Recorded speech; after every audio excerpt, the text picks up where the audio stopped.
के एम मुंशी साहब ने प्रेम्बल को पॉलिटिकल हॉरोस्कोप कहा था, यानी कि राजनीतिक जन्म पत्री कहा था।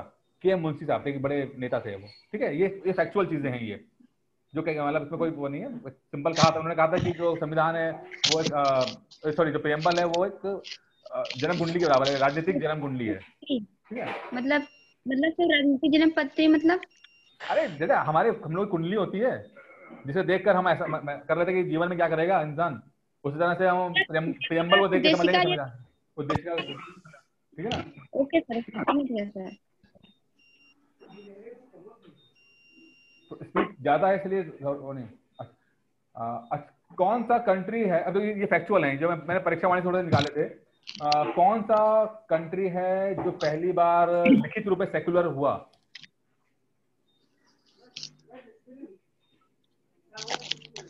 कौन सा कंट्री है? यूएसए, अमेरिका, ठीक है, यूएसए, ठीक है, अमेरिका, ठीक है।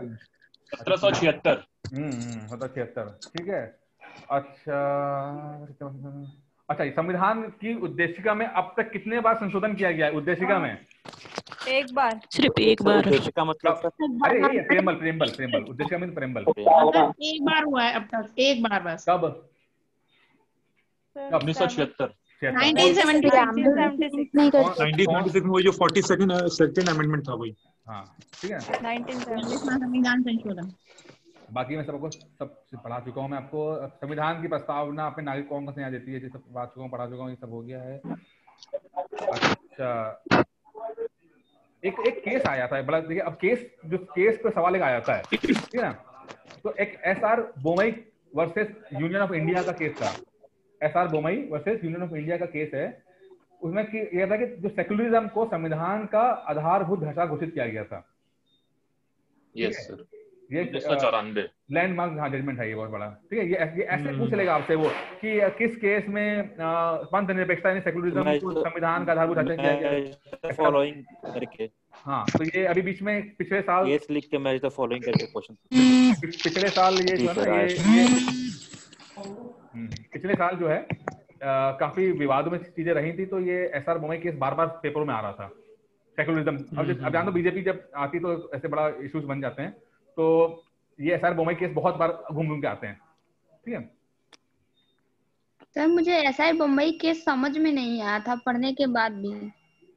अरे इसमें जजमेंट समझ लो, जजमेंट दिया था उन्होंने और कुछ नहीं यार, ठीक है। जो हमारा आर्टिकल 356 के रिगार्डिंग था ये। हाँ, आर्टिकल 356 के रिगार्डिंग था, ठीक है। इसमें कहा गया था कि सेक्युलरिज्म जो है, पंथ निरपेक्षता है, वो संविधान का आधारभूत ढांचा है। मतलब कि आप इसको हटा नहीं सकते। आप आधारभूत का मतलब ये होता है हटा नहीं सकते। मतलब चाहे वो लिखा हो ना लिखा हो, चाहे कुछ भी हो, हमारे फैसले में सेक्युलरिज्म का वो जो रहेगा, ठीक है। हमारा संविधान इस पर बेसिस है, बेस पे। लॉ विधि दिवस कब मनाया जाता है? 26 नवंबर। 26 नवंबर। अच्छा, अब इसे एक बार बहुत पहले सवाल आते थे कि किसने क्या कहा। तो एक सर आइवर जेनिंग्स थे, उन्होंने कहा था कि भारत के संविधान को विश्व का सबसे बड़ा और विस्तृत संविधान कहा गया है। ये सर आइवर जेनिंग्स बड़े जो एक्सपर्ट्स होते हैं उन्होंने से एक थे, उन्होंने कहा था। ये सवाल एक बार आ गया था कई बार। अच्छा, जो मूल संविधान था, जो मतलब ओरिजिनल पहली बार जो नया ताजा निकल के आया था, ठीक है, 1950 में, उसमें कितने अनुच्छेद थे, यानी कितने आर्टिकल्स थे, कितने शेड्यूल थे? 395 थे। और कितने शेड्यूल थे, यानी अनुसूचियां कितनी थी? 8 और कितने भाग थे? पूरा संविधान कितने भाग में डिवाइड था? 22 थे। अब सुनो मेरी बात। 22 पार्ट थे, 8 शेड्यूल थे। ठीक है। अब क्या करना है, देखिए जो पार्ट्स है ना, ये पार्ट 22 पार्ट, इनको याद कर लेना आप। फर्स्ट पार्ट में क्या है? फर्स्ट पार्ट में सिटीजनशिप वाला आ जाएगा, ठीक है। सेकंड में फंडामेंटल राइट्स वगैरह, इस तरह थर्ड वाले फंडामेंटल राइट्स आ जाएगा। 4 में टीपीएसपी आ जाएगा। ऐसे 22 पार्ट्स को याद कर लेना। मैथ द फॉलोइंग में सवाल आता है भाई, सीधे। हेलो सर, एक क्वेश्चन था सर। हेलो, हाँ बताइए। हेलो, बोलिए, सुन रहा हूँ। सर ये शेड्यूल 9 सर, आप क्या सर शेड्यूल 9 बता सकते हैं क्या? बता दूंगा, बता दूंगा। अभी मैं कोई बात नहीं, अभी तो असल में अभी चीजें आगे लेके चलेंगे तो पढ़ा देंगे लाइन से, ठीक है। अभी क्या बोल रहा हूँ मैं, सुनिए, समझ गए कि 22 पार्ट्स है ना, ये 22 पार्ट यानी कि संविधान को डिवाइड किया गया है, वो सबको याद करना है कि मैथ द फॉलोइंग में सवाल आता है। टीसीएस में सवाल इस तरह से आते हैं, ठीक है। क्लियर हो गया? और जितने ये शेड्यूल हैं, कितने शेड्यूल हैं आजकल? तो अनुसूचियां कितनी है? 12 हैं। ठीक है ना? जी सर। उनको लाइन याद करना, ये 100% सवाल आता है, ये 100% आता है। यस सर, इसको शॉर्ट फॉर्म है, इसको इन सबको हाँ, जो भी learn शॉर्ट करना फॉर्म में है। याद कर लीजिएगा, कितने भी याद कर लीजिएगा, कर हो जाएगा। ट्रिक्स हैं इसके काफी। अच्छा, बाकी सब तो हो जाए। पार्लियामेंट भारत में कैसी है? अच्छा, अब देखिए बड़ा इंपॉर्टेंट है, भारत संविधान में जो कई बार आता है कि इंडिया की कॉन्स्टिट्यूशन में विदेशी जो कंट्रीज का बड़ा प्रभाव रहा है, और एग्जाम में बहुत सारा सवाल आता है इसके ऊपर। ठीक है, तो इंडिया ने ब्रिटेन से क्या क्या लिया है? अगर बताएं, इंडिया ने ब्रिटेन के संविधान से क्या क्या इंस्पायर हुए हैं, लिया क्या इंस्पायर हुए हैं? सर रूल ऑफ लॉ लिया है, rule of law. Rule of law, ठीक है। प्रियम्बल लिया। और सर प्रेम्बल नहीं, सिंगल सिटीजन प्रेम्बल नहीं लिया है। और सर बाई पार्लियामेंट भी लिया है। पार्लियामेंट्री सिस्टम लिया है, रूल ऑफ लॉ लिया है, लेजिस्लेटिव और सिंगल सिटीजनशिप। और सर लोकसभा मोर पावरफुल होनी चाहिए, ये भी है सर, लोकसभा मोर पावरफुल होनी चाहिए। ठीक है, ठीक है, ठीक है, ठीक है। अब देखिए, अगर मेरे को लोकसभा स्पीकर की पोस्ट भी है। हाँ, आप जगह सिंगल सिटीजनशिप की बात कर रहे हैं, जब समझने के लिए समझिए कि सिंगल सिटीजनशिप और डबल सिटीजनशिप में क्या फर्क होता है। इंडिया में क्या है? सिंगल सिंगल है। और डबल किसमें? डबल किसमें है? अमेरिका में। अमेरिका में। वहां पर क्या है, जैसे आप कैलिफोर्निया के हैं तो वहां के भी मेंबर सिटीजन है, और अमेरिका के तो है ही हैं आप। इसका मतलब ये होता है स्टेट के लिए, इंडिया में स्टेट का नहीं है, कोई मसला नहीं है। ठीक है, अच्छा। और ब्रिटेन में हमने कॉन्सेप्ट ब्रिटेन से लिया है सिंगल सिटीजनशिप का। ठीक है, एक चीज तो ये, कुछ 4-5 मैं बताता हूँ, मैंने नोट करके दिया आप लोगों को, फिर आप पढ़ लीजिए। और जो पार्लियामेंट सिस्टम है, प्रधानमंत्री का पोस्ट भी है। हाँ, पार्लियामेंट बिल्कुल सही है। पार्लियामेंट का जो है संसदीय शासन प्रणाली, वो यहीं से ब्रिटेन से लिया है हमने। जो कैबिनेट मिनिस्टर्स का जो होता है responsibility, collective responsibility. Collective responsibility का मतलब क्या होता है? सामूहिक उत्तराधिकार जो होता है वो क्या होती है? मंत्री। अच्छा, कैबिनेट मिनिस्टर क्या होते हैं? कैबिनेट मंत्रिमंडल, काउंसिल ऑफ मिनिस्टर सर। देखिए, काउंसिल ऑफ मिनिस्टर्स क्या होते हैं, पहले ये बात चलो। काउंसिल ऑफ मिनिस्टर्स क्या होता है? Council of ministers, council of ministers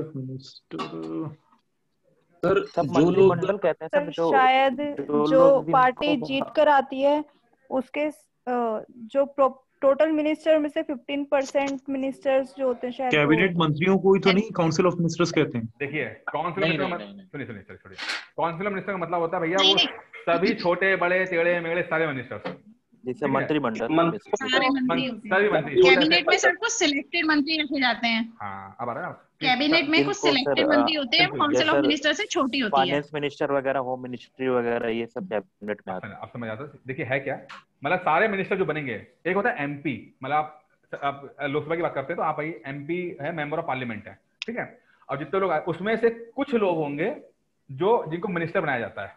ठीक है जी सर। कितने होंगे, कितने होंगे, मतलब सर 12 से 15 होते हैं शायद। 12 से 15 नहीं, 15% of total ministers, total of total elected Lok Sabha seats, yes Lok Sabha होती है उसके 15% के बराबर होंगे, इंक्लूडिंग प्राइम मिनिस्टर। मतलब इससे ज्यादा मिनिस्टर बना नहीं सकते। ऐसा नहीं है कि आपने वो सरकार बनाने के चक्कर में आपने 200 लोगों को मिनिस्टर बना दिया आपने। ठीक है ना, ये सवाल 2019 में आया था, मेरे ख्याल से 18 में या 19 में आया था। ठीक है, 18 में आया। ठीक है ना, पूछेगा कि कितने मिनिस्टर बन सकते हैं, 15% ऑफ लोकसभा जो है उतने बन सकते हैं। इसमें सर एक एक्सेप्शन है। हाँ। इसमें सर एक एक्सेप्शन है, दिल्ली के लिए सर जो है 12% बोला गया है। 12, वो देखिए जितने छोटे ऐसे राज्य जहां 60 से कम सीटें हैं, वहां पर यूटी। हाँ सर दिल्ली तो यूटी से। हाँ, यूटी है, वहां इलेक्शन तो होते हैं ना, लेकिन जी वहां इलेक्शन तो है। सिक्किम हो गया, गोवा हो गया, छोटे है ना। अब वहां पे बनेंगे कितने, 5-6 मिनिस्टर बनेंगे तो कैसे काम चल जाएगा? ठीक है, तो वहां पे काम करने के वहां 12 मिनिस्टर कर दिए गए हैं। वो एक्सेप्शनल केस दिया गया है, अलग कर देते हैं। लेकिन अभी फिलहाल जो मैं बात कर रहा हूँ, मैं लोकसभा की बात कर रहा हूँ। ठीक है, 15% से ज्यादा नहीं मिनिस्टर बन सकते, इंक्लूडिंग प्राइम मिनिस्टर। आपको जो भी करना है, छोटे बड़े टेढ़े मेढ़े जितने मिनिस्टर है वो 15% में करना है। ठीक है, अच्छा दूसरी बात, हाँ कैबिनेट की बात करते हैं। काउंसिल ऑफ मिनिस्टर ये है, कैबिनेट बिल्कुल खास मोदी जी के इर्द गिर्द घूमने वाले लोग कौन कौन है? अमूमन डिफेंस मंत्री, 4-8 लोग होते हैं, 7-8 लोग होते हैं जो बहुत ही खास में से खास। ठीक है, Yes, sir. वो होते हैं कैबिनेट मिनिस्टर। और अमूमन यही लोग प्रधानमंत्री मतलब जो मेन डिसीजन होते हैं वो ये कैबिनेट मिनिस्टर देते हैं। इनर सर्कल होता है उनका। इनर सर्कल, बिल्कुल मेन खास, बिल्कुल जिगरी दोस्त टाइप के लोग। ठीक है, अच्छा, ब्रिटेन से हमने लिया यूनिटरी जुडिशरी, बड़ी अच्छी बात है, एकल न्यायिक प्रणाली, यूनिटरी जुडिशरी। हमारी जुडिशरी जो है वो यूनिटरी है कि नहीं है, मतलब एकल सिस्टम है, इंटीग्रेटेड जुडिशरी है सर। यूनिटरी है, यूनिटरी एकल है कि नहीं है, क्या मतलब क्या है इसका? Yes. मतलब क्या है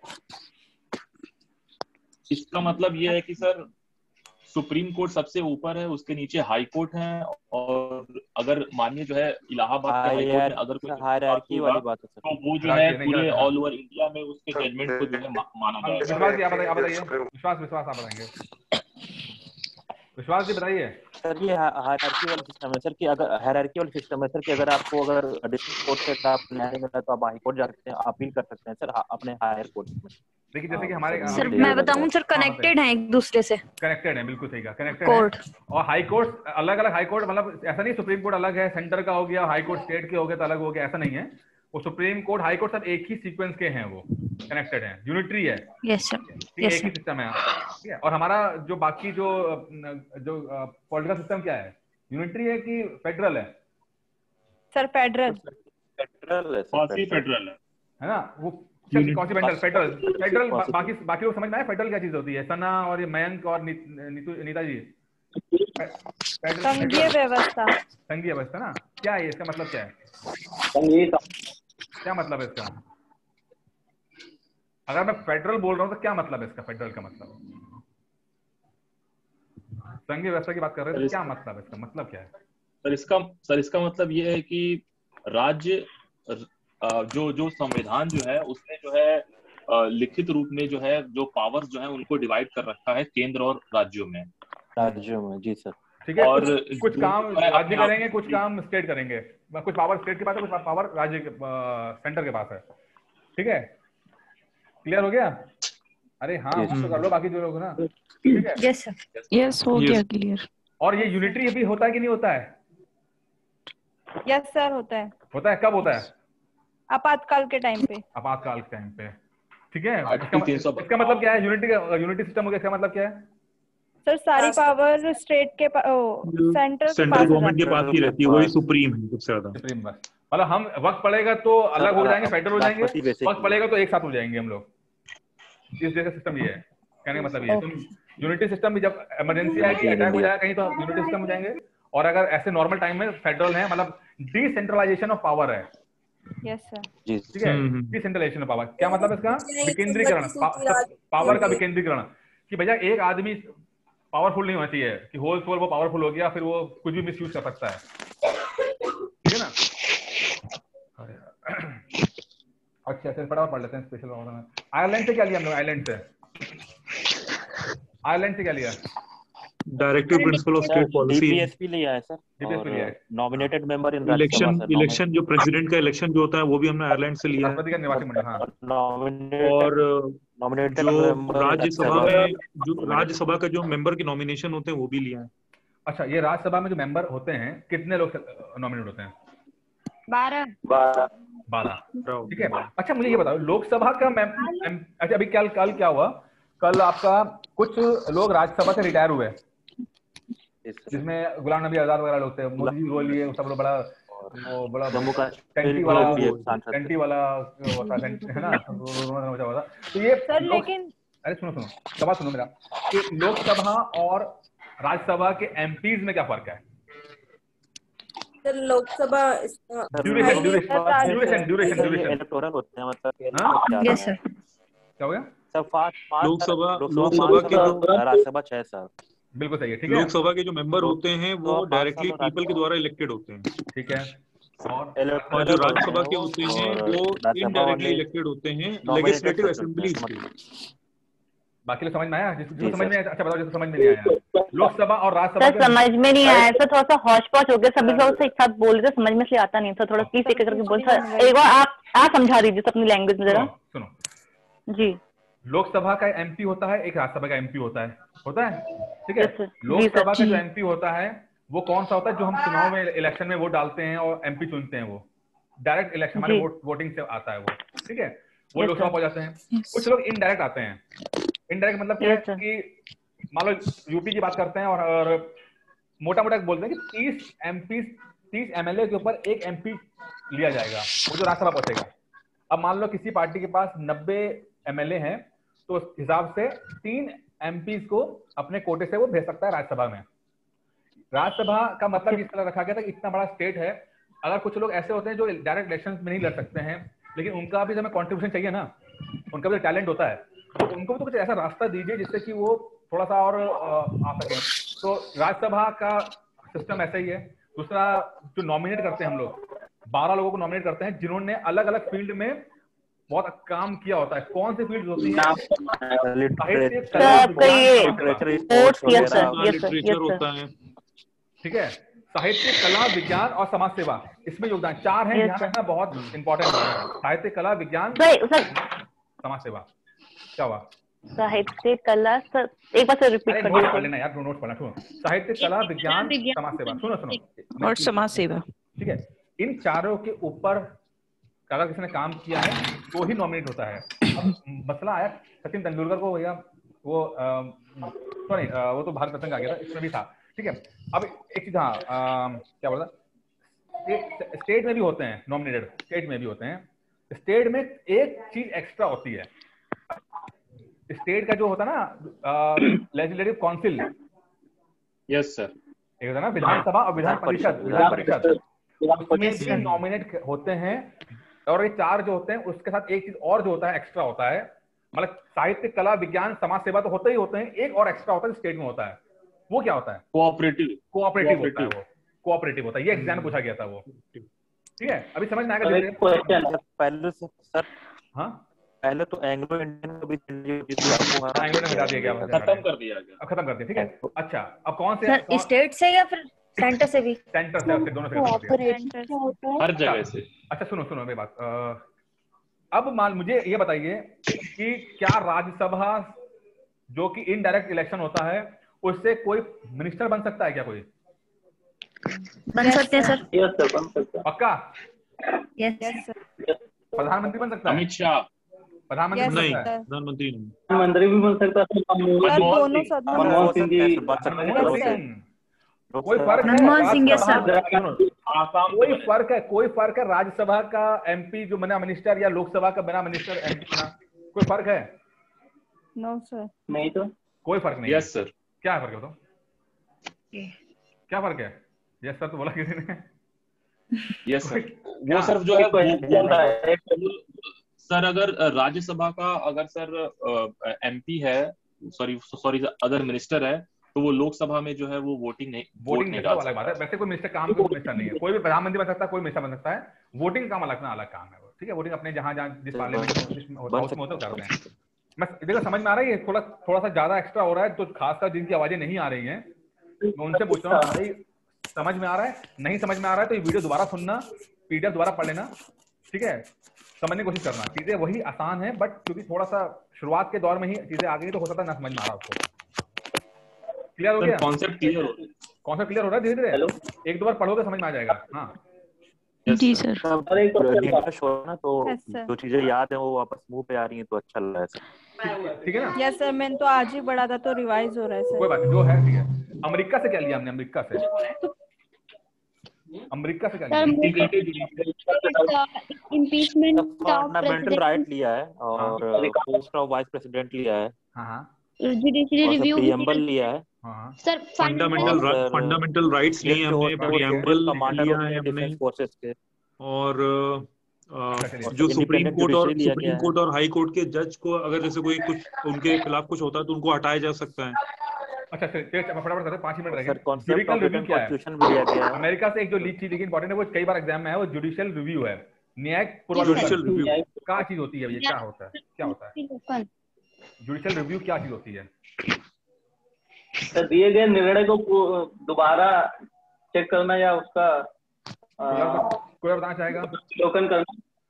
यस सर। हाँ क्या है बताइए सर। जुडिशियल रिव्यू का मतलब ये है कि अगर कोई लॉ अगर जो है पास किया गया है, कानून किया गया पार्लियामेंट द्वारा, और अगर जो है सुप्रीम कोर्ट को लगता है कि ये जो है संविधान की आत्मा के खिलाफ है, तो उसको जो है सुप्रीम कोर्ट जो है रद्द कर सकता है। जैसे कि एनजेएसी का जो बिल आया था, नेशनल जुडिशियल अपॉइंटमेंट कमीशन, उसको जो है सुप्रीम कोर्ट ने जो है रद्द कर दिया था और बोला था कि ये जो है सेपरेशन ऑफ पावर के अगेंस्ट में है। ठीक है, अब देखिए चंद्र जी, आपने बोला जो आपने कहा था कोई आपने क्या बोला था, कुछ आपने कहा था जो ऐसा में कानून होता है, मतलब पार्लियामेंट ने कोई कानून बनाया, सुनिए, पार्लियामेंट ने या विधानसभा ने बनाया, विधानसभा वाला बनेगा तो कहाँ जाएगा, हाई कोर्ट में, वो जुडिशियल रिव्यू वहां कर सकता है। कहने का मतलब क्या है, समझिए इस बात को कि भाई हम ये बोलते हैं कि पार्लियामेंट जो है वो सब कुछ कर सकता है, वो कोई भी कानून बना सकता है।